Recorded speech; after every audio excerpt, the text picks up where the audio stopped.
I had the opportunity to meet her before she passed, and she was an incredibly gracious and decent woman. And the thoughts and prayers of the American people are with the people of the United Kingdom and the Commonwealth in their grief. The fact that we have this special relationship is one that we value in the U.S. and appears to be valued in the U.K. as well, I hope. And it is special. It is special.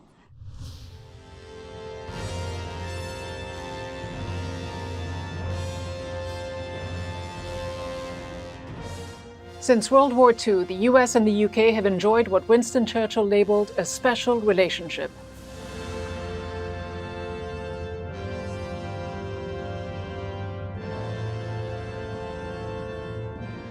Could the end of the Queen's decades-old reign, which cemented that special relationship, bring about change between the two allies?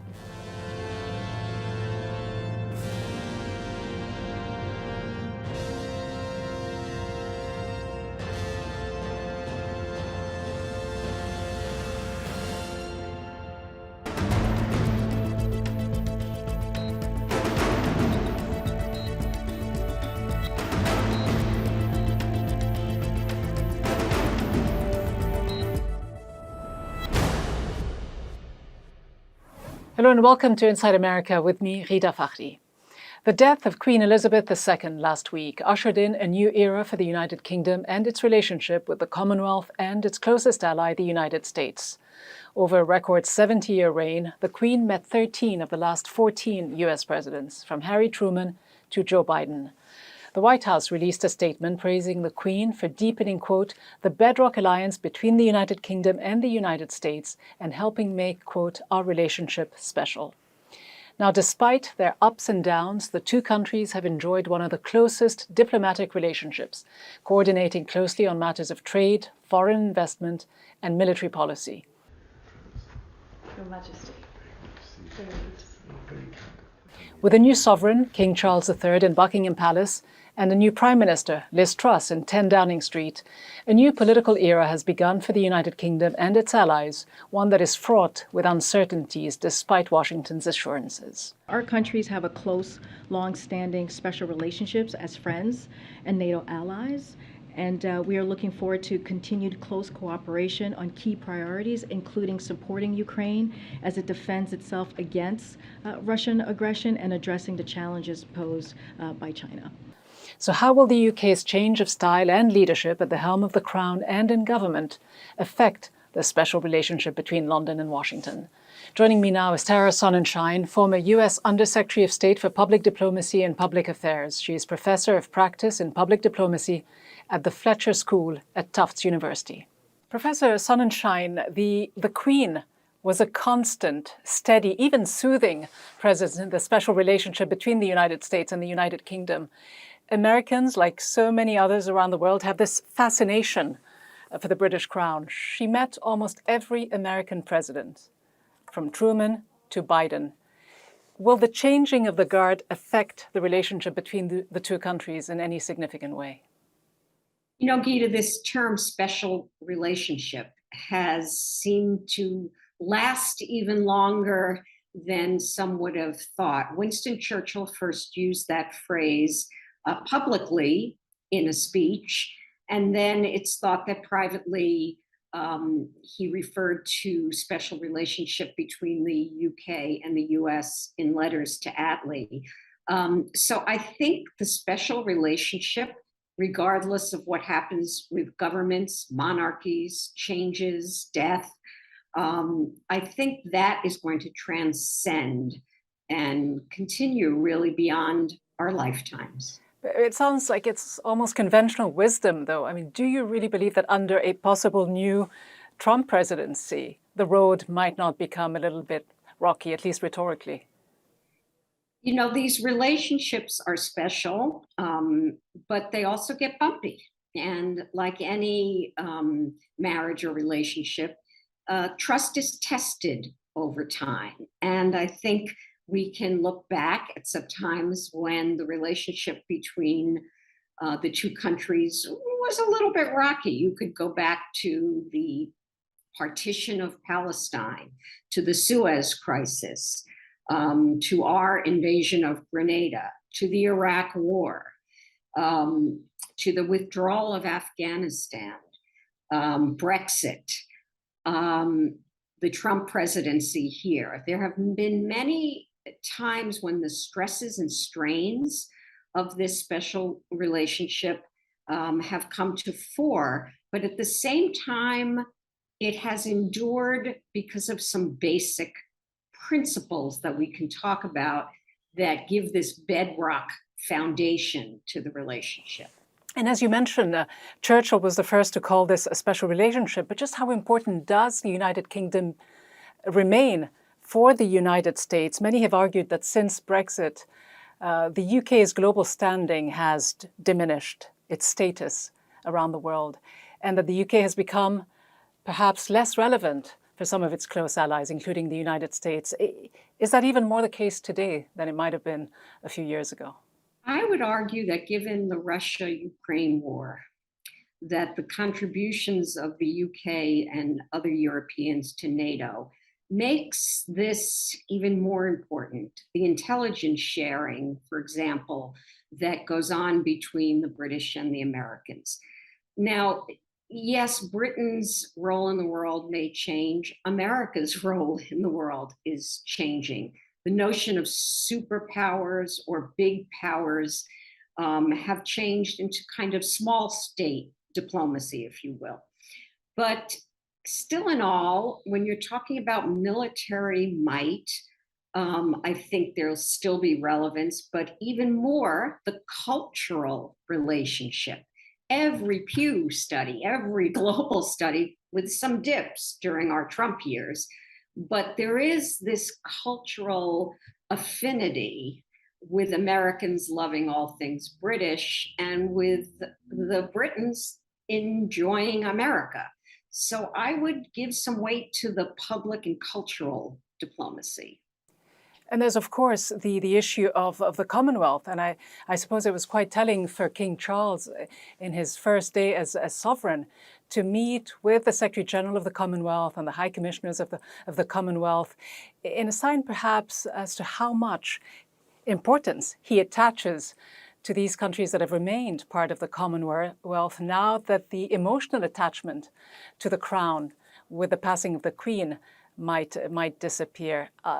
Australia, Jamaica, even Canada, all part of the Commonwealth. There are now, mutterings and moves as to, the possibility of holding referendums to decide whether or not these countries will become one day republics. Arguably, from Washington's vantage point, to see Canada, Australia, and others sever this colonial umbilical cord of sorts may be good news, is it? I mean, is distancing Ottawa or Canberra from London potentially good news for Washington, as it would bring these allies closer yet to the United States, one could argue? These shifting alliances, right? We used to say the diplomatic chairs that are moving constantly. I think it's going to be challenging. Scotland, for example, I noted that the king was saying our country. And as I mentioned, Ireland is a touchy issue. Our president is Irish Catholic and feels very strongly about all things related to Northern Ireland. As you probably know, George Mitchell was an American diplomat who negotiated the Good Friday Agreement. So all of these relationships that London has, not just with these immediate countries, but as you say, with the wider world, is going to be very tricky. And how will the United States deal with a more assertive United Kingdom? You mentioned Liz Truss, and just last September when she was Foreign Secretary, she apparently questioned the special relationship between the two countries, citing Britain's better trade relations with Canada, Japan, Mexico, as well as a dispute over steel tariffs with the United States. You also have the issue of Scotland and whether or not there will be a move there towards independence. How will the US deal with both these issues? I think right now US policy analysts are studying every word. When she said the special relationship is special but not exclusive, boy, I can see, having been at the State Department, people are huddled trying to understand that. the economics team are trying to gear up for the trade situation. So you can be sure that there's a lot of questions that remain to be answered. But I think for now, in the period ahead, there's still the mourning period, there's still the president's trip to the funeral. And so I think some of this will be on the back burner, but not for very long. All right, Tara Sonenshine, former Undersecretary of State for Public Diplomacy and Public Affairs. A pleasure to have you on the program. Thank you so much. Thank you. The United States is among 62 former British colonies and territories. The US declared its independence from Great Britain in 1776 during the reign of King George III. The Queen's father, George VI, was the first British monarch to visit the US in 1939. That same year, Canada, South Africa, New Zealand and Australia gained independence from the UK, becoming part of the British Commonwealth. The US never joined the Commonwealth, an association of 56 independent countries. As British monarch, Queen Elizabeth was head of state of 15 countries, all members of the Commonwealth, including Canada, Australia and Jamaica. Last year, Barbados became the first country in the Commonwealth in more than 30 years to become a republic. More may be inclined to follow that path, not only in the Caribbean, where China is making inroads, but most importantly in Australia. Joining me now is US historian and University of Chicago professor James Vaughn. Professor Vaughn, the Queen was long regarded as a symbol of unity and stability on this side of the Atlantic. How well will Charles III be received by Americans? Because half of Americans reportedly had an unfavorable view of the Prince of Wales at the time just 6 months ago. Will it be different now that Charles is king? And what will it depend on? That's the question of the moment. There's no doubt that King Charles III starts his reign with lower favorability in American public opinion than his predecessor and mother, Queen Elizabeth II. And that's largely to do because of his long apprenticeship as the Prince of Wales. He made political and public interventions that thus, when anybody makes such interventions, it's necessarily polarizing. Some people love you, some people really dislike you for them. Also, for those of us who can remember the 1990s, and I have to include in this some members of my own family, he will always be cast as a villain in the drama that was Charles and Diana, fairly or unfairly. He will always have that kind of role. So he starts out that way. But I also think that many commentators, both in the UK and the US, have drawn attention to what King Charles III said in his first address to the British public, which is that he takes the role of sovereign seriously, meaning the role of the Prince of Wales is a looser, more open role.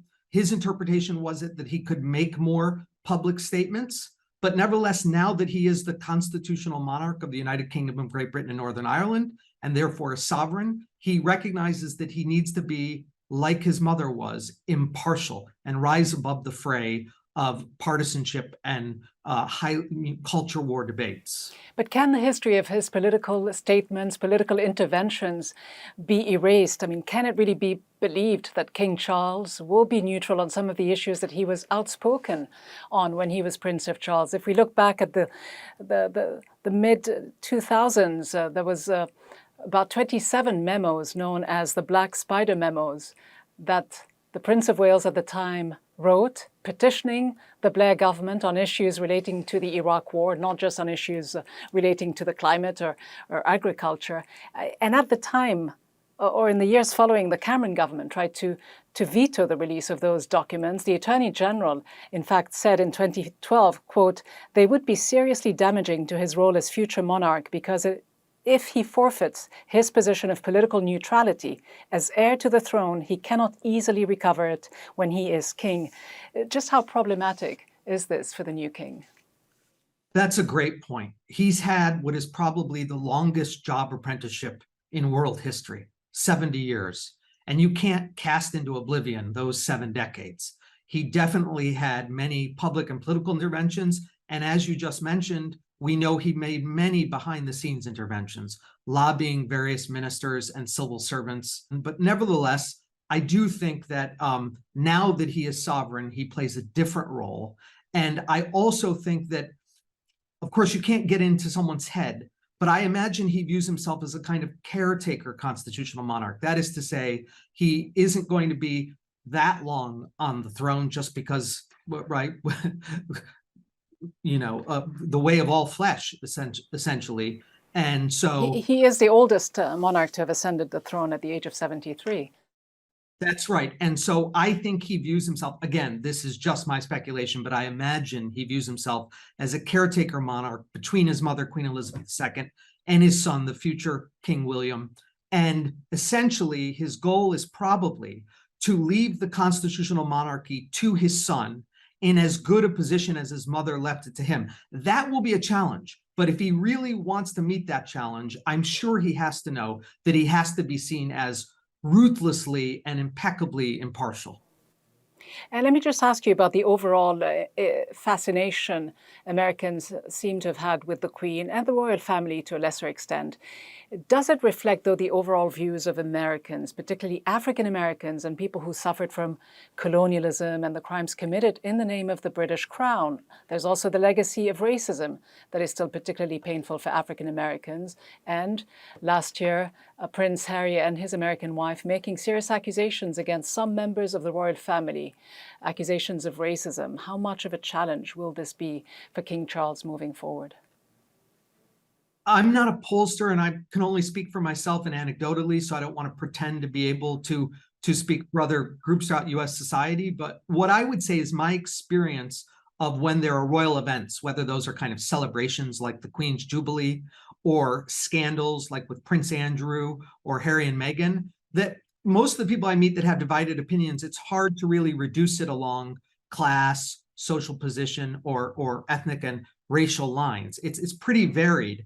What I would say is when these issues come up of slavery and colonialism, most people I encounter and talk to can make a distinction between those things in the history of the British Empire in which the monarchy played a role as part of that wider imperial state, and between Queen Elizabeth II herself, who, as we know, was actually quite critical of a more hierarchically organized empire and strongly advocated a Commonwealth. And so I think that people across different social backgrounds can make a strong distinction between a particular monarch and an institutional legacy of the monarchy in empire.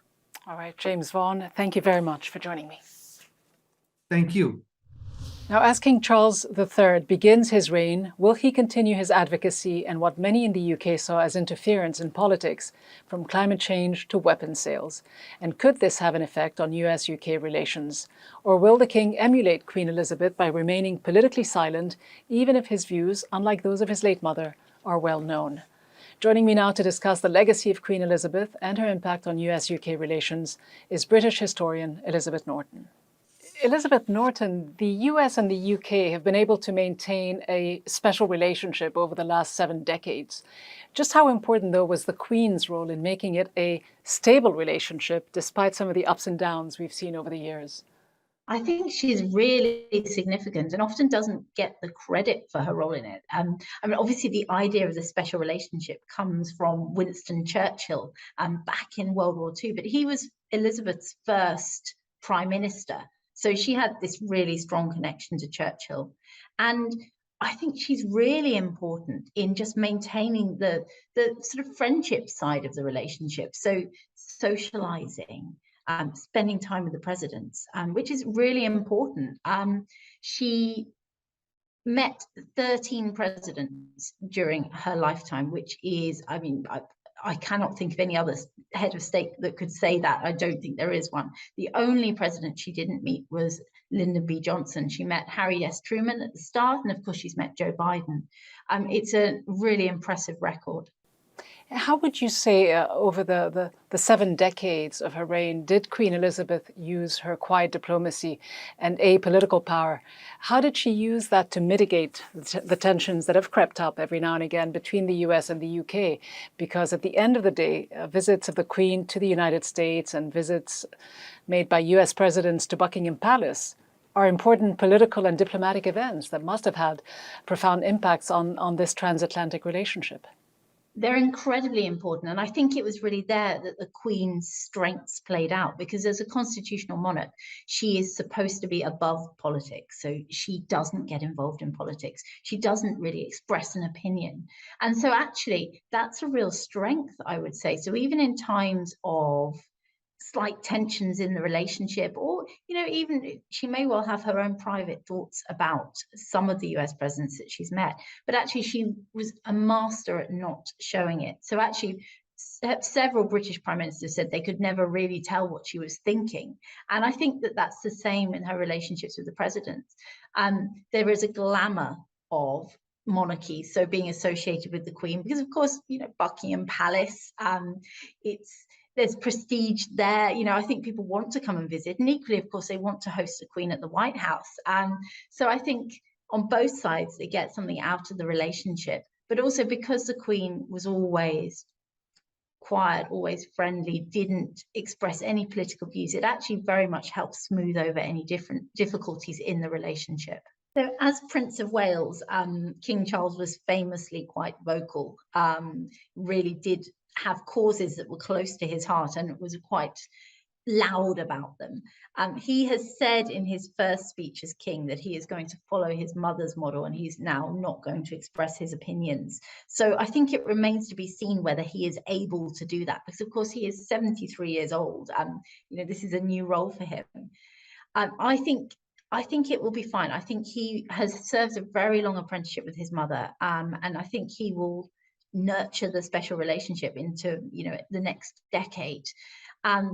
He doesn't have the popularity, or I think sort of the gravitas of the Queen, I would say, yet, but I think it will come. So I think it's going to be a difficult transition, but I think the special relationship fostered by the royal family will remain and flourish under Charles. And when it comes to the future of the House of Windsor, what is the most immediate challenge facing them now that the Queen is no longer there to play the role of unifier and keep the royal family together? So I think there were concerns over King Charles's popularity.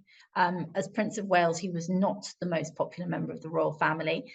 His wife, Queen Consort Camilla, has also not been terribly popular at times, although her popularity has increased. I mean, I think she is certainly a more palatable figure for the British public as Queen than she was, say, even 10 years previously. So I think that has been a concern, but actually early indications are that actually he is going to be very popular. He's been walking about with the crowds. There's been spontaneous he actually even kissed a member of the crowd, which everyone was quite shocked about, because that's not what Prince Charles would have done. So I think he will be okay. I think there are problems with divisions in the family. Of course, his son Prince Harry and Meghan, Harry's wife, have famously left the royal family, and we're expecting Harry's memoirs at some point, either later this year or next year. And I think it remains to be seen just how that relationship plays out, because certainly it has the possibility of really affecting the king's popularity and how he manages to reign, I would say. And just how challenging a time is it for the monarchy now that the Queen is no longer there? It is a time of challenge, undoubtedly. The Queen was the most popular member of the royal family by far, and she'd reigned for 70 years. So nobody knows really anything different. You have to be very elderly to really remember a time before the Queen was monarch. So I think it's a really difficult transition. And I think people are going to struggle to focus on a new monarch. But I think it's possible. I think it's going to take some time. And I think certainly the royal family need to unite and really try and work on their popularity, their accessibility, how relevant they are to particularly younger people in society, I think. Great to hear your thoughts. Elizabeth Norton joining me from London. Thank you so much. Beyond the pomp and pageantry of the passing of the crown from one British monarch to another, politics is at play. The sovereign may be apolitical, at least publicly, but the crown less so. Even if Queen Elizabeth's style, aura, and fairy tale long reign charmed many around the world, it should not obfuscate forever the colonial past of the British Empire and the policies conducted in the name of the crown, its legacy and historical record, a far cry from a fairy tale. Although the US chose never to become part of the Commonwealth, as a former colony of Great Britain, it has had what Winston Churchill called a special relationship. But however special that relationship is, it is dictated by political interests, defined by those at the helm. Queen Elizabeth certainly solidified that relationship and nurtured America's fascination with the crown. But the strategic interests of Washington may lie elsewhere. Could its political, economic, geopolitical and strategic interests favor allies like Canada and Australia, cutting their colonial umbilical cord with the Crown and moving closer to Washington? In short, King Charles III has a monumental task ahead of him to try to slow down the aspirations of some countries to become republics, not to mention a possibly fateful Scottish referendum on independence. And in each instance, the United States has vested interests it will put first, special relationship or not. That's all from me, Ghida, Fakhry and the team. Thanks for watching.